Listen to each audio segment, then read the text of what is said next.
চট্টগ্রামের খাতুনগঞ্জে পেঁয়াজের পর্যাপ্ত মজুদ থাকলেও লাফিয়ে বাড়ছে দাম। এ নিয়ে আড়তদারদের অজুহাতেরও শেষ নেই।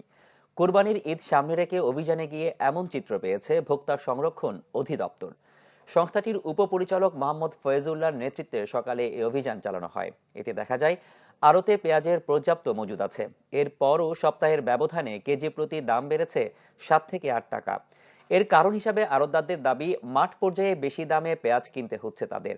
এছাড়া ভারত থেকে পেঁয়াজ আমদানি বন্ধ হয়ে যাওয়ায় প্রভাব পড়েছে বাজারে। যদিও ভোক্তা অধিকারকে ক্রয় রসিদ দেখাতে পারেনি আড়তদাররা।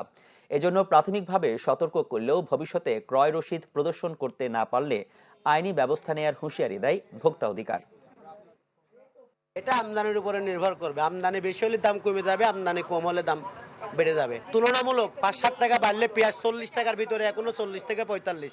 যারা পেঁয়াজটা ফাটাচ্ছে ওনারা যদি রেটটা আমাদের বেঁধে দেয়, মানে এই পেঁয়াজটা 50 টাকা বিক্রি করতে হবে, কিন্তু এই পেঁয়াজটা খাচ্ছে আমাদের মার্কেটে 40 টাকা 46 টাকা, তখন আমরা কি করব?